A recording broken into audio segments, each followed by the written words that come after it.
Agradecemos a Jesus a oportunidade. Nossa palestra de hoje sobre o Consolador, uma partezinha dela, sobre o livro O Consolador. Numa reunião que aconteceu no Grupo Espírita Luiz Gonzaga, lá em Pedro Leopoldo, em 31 de outubro de 1939, houve entre os presentes uma proposta em que Emmanuel respondesse a questões doutrinárias que fossem de interesse. E então Emmanuel ele elaborou uma proposta de trabalho, um programa, de forma que foram elaboradas para ele uma série de questões que foram apresentadas pelos componentes do grupo e também por amigos espíritas de outros pontos. Emmanuel selecionou, catalogou o assunto e daí veio o livro. O livro Consolador, então, ele tem 3 partes. A primeira parte fala sobre ciência, que são questões relativas às diversas ciências fundamentais, abstratas, especializadas. A segunda parte é filosófica, fala sobre a vida, sentimento, cultura, iluminação e evolução. E a terceira parte sobre religião, o Velho Testamento, o Evangelho, o amor, o Espiritismo e a mediunidade. Então, a nós cabe agora falar sobre o capítulo 5 da segunda parte, evolução, em que ela é constituída de questões relativas à dor, relativas à provação e à virtude. Então, as questões são essas. Primeiro, falando sobre a dor, a primeira questão colocada foi: entre a dor física e a dor moral, qual das duas faz vibrar mais profundamente o espírito humano? E Emmanuel diz-nos que o sofrimento do espírito ele pode ser caracterizado de 2 formas: a dor realidade e o tormento físico, considerado como a dor ilusão. Então, o sofrimento é a dor realidade e o tormento físico é considerado a dor ilusão.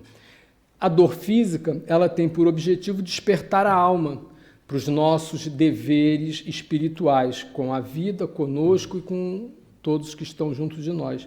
Independente de que essa dor tenha expressão de expiação, seja consequência dos nossos abusos enquanto encarnados, ou então de forma de advertências que acontecem a nós, que somos os detentores do nosso corpo físico.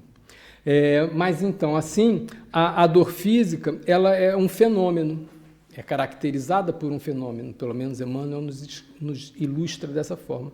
E a dor moral é a essência da dor. Então, por essa razão que a dor física vem e passa. Ela passa, por mais que dure. Quando nós desencarnamos, a dor, como é física, a dor física, ela vai embora junto com o seu corpo. E ela vai, agora, a dor espiritual não.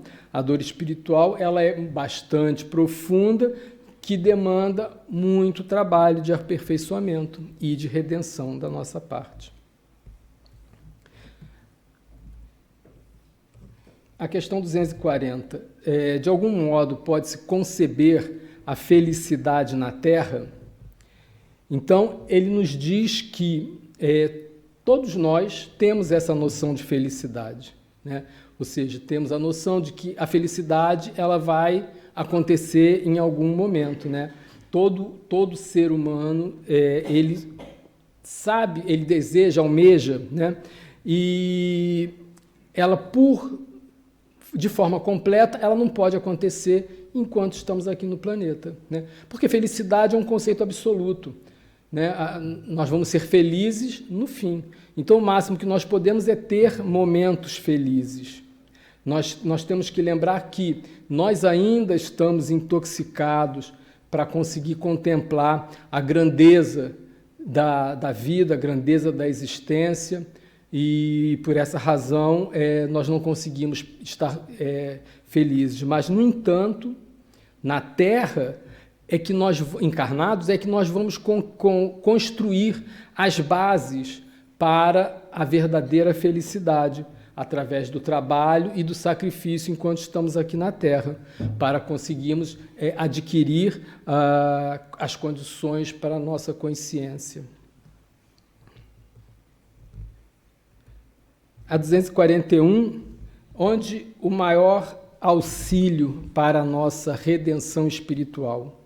Então, a redenção espiritual, independente de se ela seja individual ou coletiva, ela é indispensável para nós. A redenção enquanto encarnados acontecerá depois do resgate de todas as nossas dívidas, que assim vem em consequência a aquisição dos valores morais que nós vamos conquistando durante a luta que desenvolvemos enquanto encarnados, que vai nos elevando a personalidade espiritual sobre a materialidade.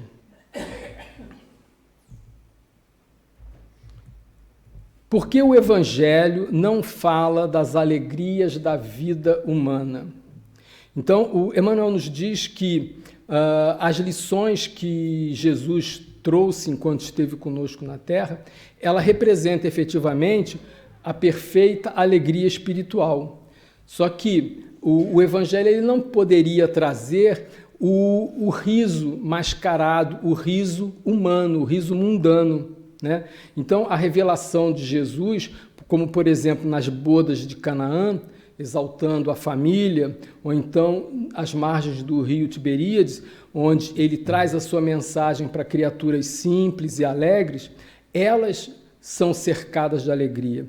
Mas em Jerusalém, junto aos hipócritas do templo, ou então diante dos algozes dele, ele não poderia sorrir, porque estaria representando uma mentira, ou então ele não poderia estar desenvolvendo métodos de ingratidão e de violência, como Emmanuel diz. Então, naturalmente que ainda assim o Evangelho, como diz Emmanuel, é um poema de amor, de luz, de encantamento e de alegria. Todos os espíritos que passam pela Terra tiveram as mesmas características evolutivas no que se refere ao problema da dor. Então, todos nós e todos que encarnamos, que passamos pelo planeta Terra, nós passamos e estamos em resgate e aprendizado através dessas experiências aqui no planeta, que são decorrentes das quedas que tivemos no passado. Então, essas experiências, esse resgate e aprendizado é para reparar, corrigir e acertar todo o nosso passado. Mas Jesus, ele teve, como diz Emmanuel, a sua evolução aconteceu em linha reta, direção a Deus. Então, ele é a única exceção com relação a todos nós. Todos nós tivemos com relação à dor algo semelhante, e Jesus foi o único que não passou por esse tipo de situação.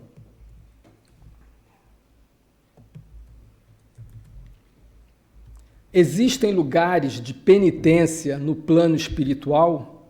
E acaso poderá haver sofrimento eterno para os espíritos inveterados no reino e na rebeldia?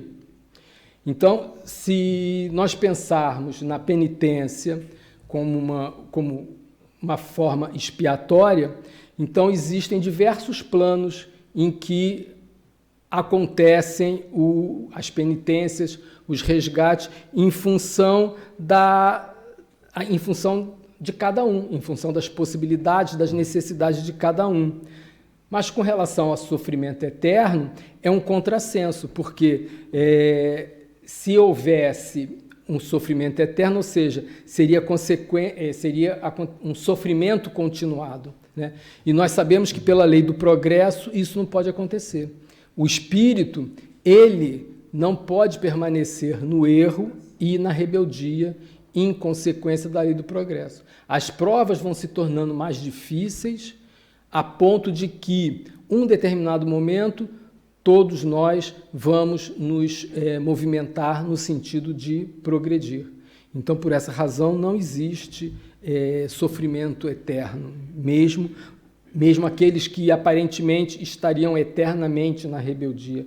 Um dia, eles vão ser movimentados pelas provas para alavancarem a sua evolução. Se é justo esperarmos, no decurso do nosso roteiro de provações na Terra, por determinadas dores, devemos sempre cultivar a prece? Então, nós sabemos que existem as leis das provas, às quais somos submetidos, as provas a quais escolhemos para passar, que tem por objetivo nos transformar, reparar os erros, proceder com reencontros e assim por diante. Então, as dores, nesse sentido, elas devem ser aceitas com nobreza e sentimento para suportá-las, né?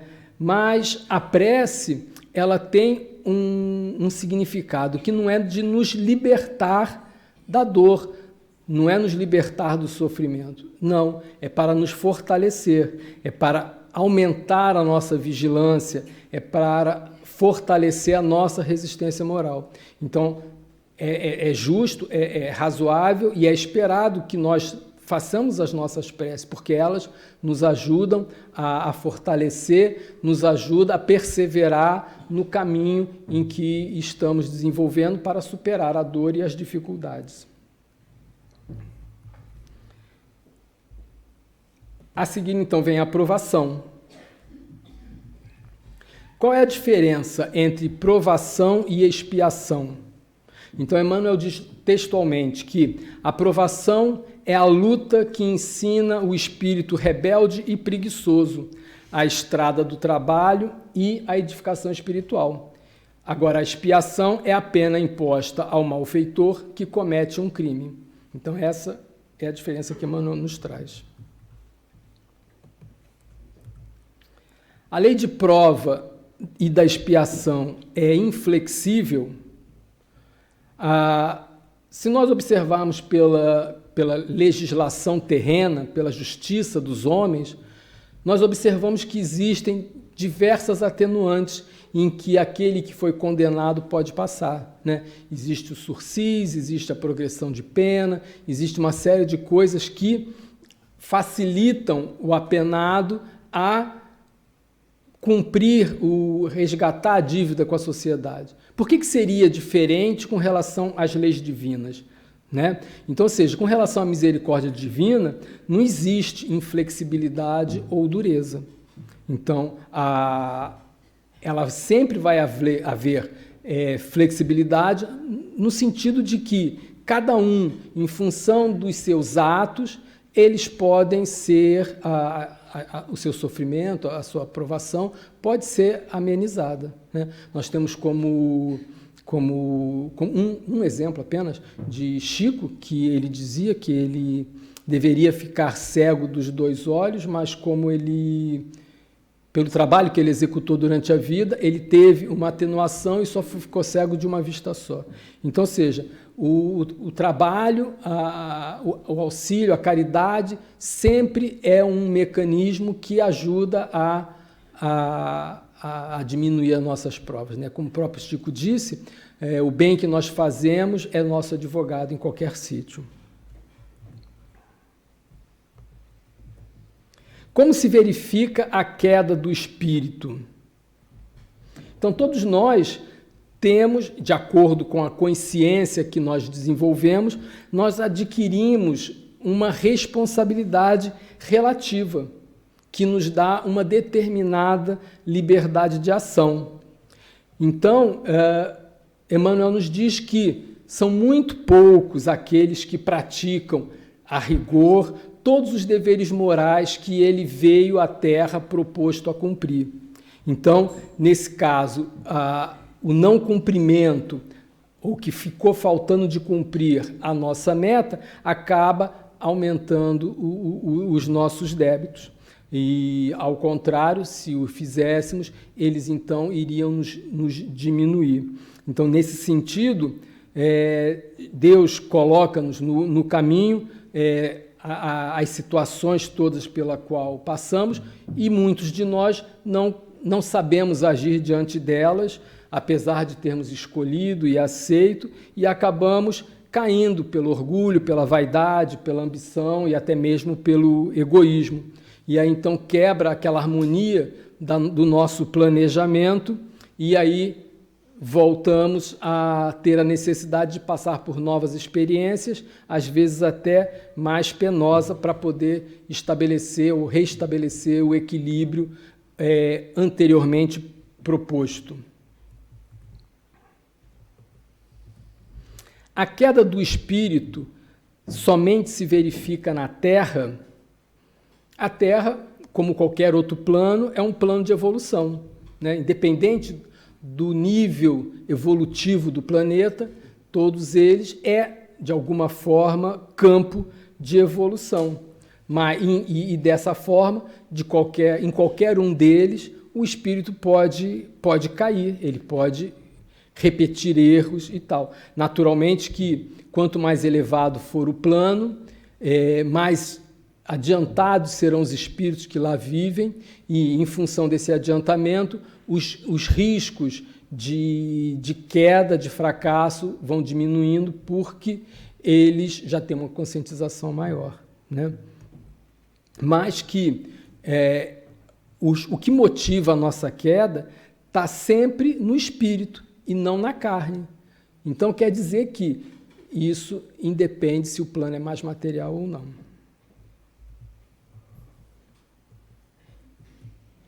Como se processa a aprovação coletiva? Então, Emmanuel diz que a aprovação coletiva ela ocorre através da convocação de diversos espíritos que estão envolvidos com um mesmo débito em relação ao passado delituoso comum que eles tiveram pelos prepostos do Cristo. Eles convocam essas entidades que têm essa dívida anterior para resgatá-la em conjunto, que são aquelas situações em que às vezes nós chamamos de um doloroso acaso, como Emmanuel diz. Ou seja, aquelas situações em que se reúnem pessoas que não têm nenhuma semelhança aparente entre elas, e elas são submetidas, passam por um mesmo acidente, e ali está constituído o resgate. Que nós vemos também o inverso acontecer. Às vezes nós evitamos, sem razão aparente, entrar numa situação em que acontece aquela aprovação coletiva, e nós dizemos assim, como é que nós escapamos? É porque nós não estávamos em situação de participar daquilo, de estar junto deles. A incredulidade é uma aprovação? Então, Emmanuel nos diz que o ateísmo ou a incredulidade absoluta não existe, porque todos nós, independente do que ela fala, todos nós temos no íntimo aquele sentimento da sobrevivência da vida, temos no íntimo a ideia de Deus, né? Então, essa questão da incredulidade, ela só acontece mesmo no plano material, mas no íntimo todos têm de uma forma ou de outra. Então, ele diz que com o tempo, essa ideia superior vai ser uma coisa, vai passar a ser uma coisa comum a todos aqueles que se dizem negativos, e essa ideia vai ser vencedora, e todos nós iremos um dia estar de acordo e concordarmos com essa ideia.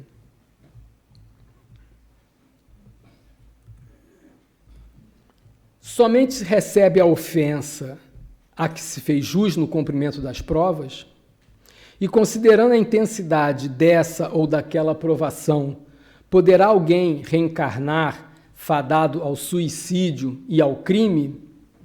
Então, Emmanuel nos orienta de que nós vamos receber de acordo com as nossas necessidades, para que ocorra o resgate do nosso passado, com vias, então, à construção do futuro de cada um. Então, no sentido, no que diz respeito à ofensa, se nós recebemos a ofensa de alguém que está no mesmo nível de compreensão nosso, então, de certa forma, é uma prova bem amarga, que ela tem como finalidade a regeneração do indivíduo. Mas, no mundo em geral, aquelas pedradas, como ele chama, pedrada de ignorância e de má fé, ela age porque faz parte do mundo ainda hoje, e o cristão deve estar preparado e sereno ao encontrá-las, para que não possa recebê-las com uma sensibilidade exagerada e encará-las como um trabalho de esforço e superação. Que essas coisas que são generalizadas, elas são próprias, é normal acontecer nesse plano temporário da vida, e que ela tem a finalidade de educar, não só a nós, como, através da nossa reação, nós ajudarmos a educar os nossos semelhantes. E com relação ao suicídio, nós temos que lembrar que a obra de Deus é obra de amor e bem, em qualquer plano da vida. Então, aqueles espíritos que reencarnam com tendência ou com tentação ao suicídio ou ao crime, é porque eles são, de alguma forma, eles falharam em alguma prova anterior e volta como um aluno que repete o ano, volta na mesma lição para que ele possa adquirir o conhecimento necessário para não repetir aquela situação. Então, ele vem, repete a situação e ele tem que superar. A superação, então, vai em uma existência futura deixá-lo livre daquela tentação. Então, até que ele aprenda, essa tentação vai estar junto dele. Então, agora com relação à virtude. A virtude é concessão de Deus ou é aquisição da criatura? Então, Emmanuel nos diz que a dor, a luta e a experiência são oportunidades que Deus nos concede para progredirmos. Mas a virtude é sempre aquisição espiritual pelo nosso desempenho na vida, né? E são consequências do trabalho e do esforço. Então, a virtude é conquista nossa como resultado do trabalho nosso e do nosso esforço. O que é paciência e como adquiri-la? A verdadeira paciência, diz Emmanuel, é sempre uma exteriorização da alma, depois de trabalhar e de realizar amor em si mesma. Então, ou seja, a paciência é uma conquista do trabalho de amor em cima de nós próprios e que nós damos para os outros através do exemplo. Então, o Emmanuel nos diz que o amor é uma expressão fraternal que nos faz encarar, olhar e tratar todos os outros como irmãos, independente da circunstância que esteja ligando esses dois, no sentido de perceber a incompreensão do outro e outras situações. E através da iluminação espiritual é que nós vamos adquirir esses valores da tolerância, que nós devemos, então, assim, edificá-los, educar a nossa vontade, que vamos trabalhando vida após vida, ou seja, existência após existência, com o esforço para domar a vontade, no sentido, então, de conquistarmos a paciência. Porque nós temos que lembrar que o mal, ele está dentro de nós e não fora de nós. Então, para que nós possamos levar a termo essa edificação, devemos executar a disciplina, a autodisciplina, né? E conter os impulsos. Na realidade, o principal mecanismo da paciência é conter os impulsos. é aquela famosa frase, né, que o hábito faz a nossa segunda natureza. Então, através da prática constante, da vigilância, é que vamos então conquistar a paciência. Devemos nós, os espiritistas, praticar somente a caridade espiritual ou também a material?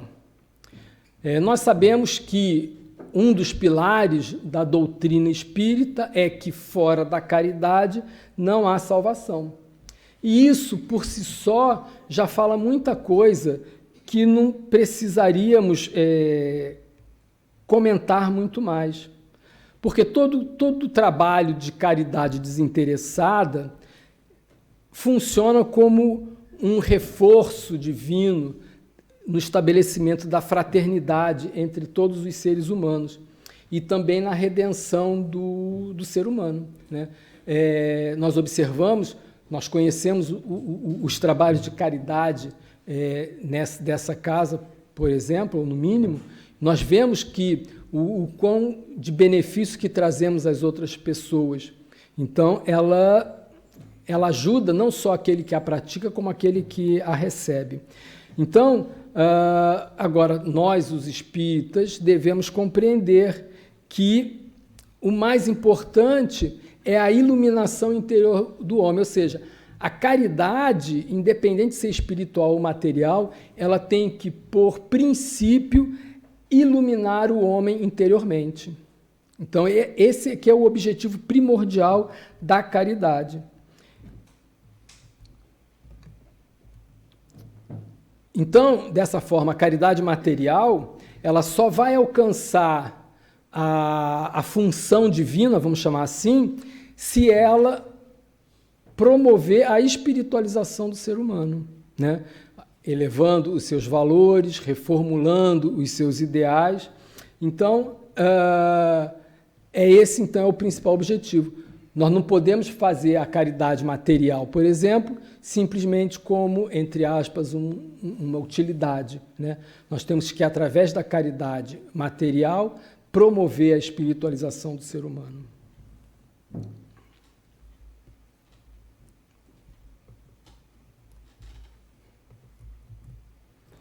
Como interpretar a esmola material?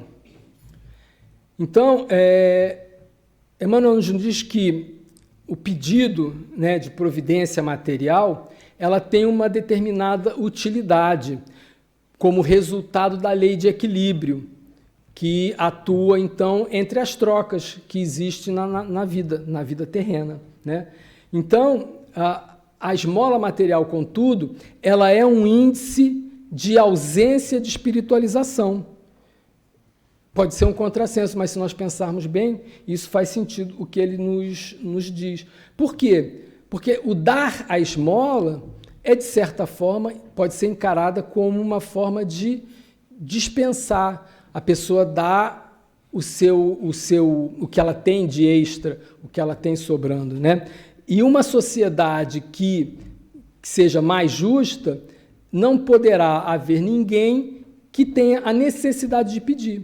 Ou seja, a sociedade ela tem que existir de forma a suprir todas as deficiências das pessoas, através do auxílio mútuo, né? Então, essa é a ideia que Emmanuel nos traz. Então, ainda assim, nós não devemos reprovar o ato daquele que está pedindo, né? E também não podemos deixar de louvar aquele que dá a esmola, né? Porque à medida que o homem vai se cristianizando mais, ele vai percebendo essa importância. E aí ele deixa de dar a esmola e passa a auxiliar de uma forma mais global. Então, a caridade material, ela tem, de certa forma, esse objetivo, né? Impedir que aquele vá pedir a esmola, porque também nós podemos pensar, né? O pedir a esmola. Eu li algures sobre essa situação. Se fosse eu a pedir, a ter a necessidade de pedir, eu teria a simplicidade, a coragem de pedir, né? Então, o ato de pedir, nós temos que pensar que o ato de pedir é de certa forma, humilhante. Então, o processo de caridade, ela deve evitar que isso aconteça.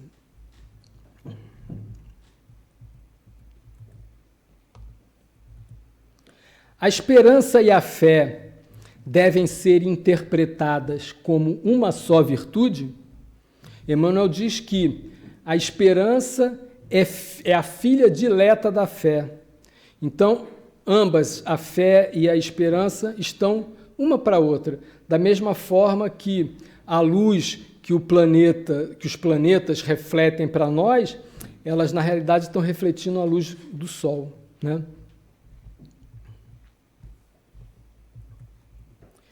No caminho da virtude, o pobre e o rico da terra podem ser identificados. Desculpe. No caminho da virtude, o pobre e o rico da terra podem ser identificados como discípulos de Jesus.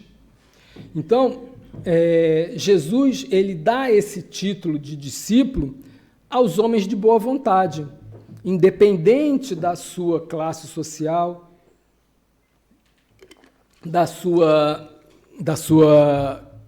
situação financeira, em função de qualquer definição sectária que possa acontecer, né? Então, nós temos que lembrar que todos nós somos ricos, de uma forma ou de outra, e porque nós somos usufrutuários da graça de Deus. Então, nós somos ricos nesse sentido. E a criatura, cada um de nós, temos responsabilidade na existência, em proporção, então, à forma como utilizamos esses bens divinos que Deus nos dá.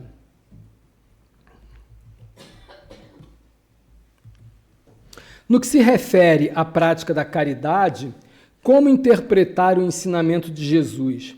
Aquele que tem será concedido em abundância, e aquele que não tem, até mesmo o que tiver lhe será tirado, né?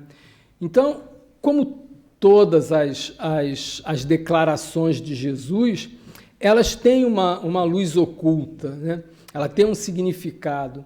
Carlos Pastorino diz que o Evangelho ele pode ser interpretado, ele tem vários significados, um significado literal, tem um significado oculto e há outros significados, ou seja, ela tem uma luz que nos diz a todos nós alguma coisa em função da forma como nós encaramos, né? Então, nós podemos pensar, pelo menos, com relação a nós próprios. Se nós praticamos a caridade espiritual, se nós nos trabalhamos pela iluminação própria, nós vamos irradiar essa luz para todos aqueles que estão à nossa volta, no nosso caminho, aqueles que estão ao nosso redor.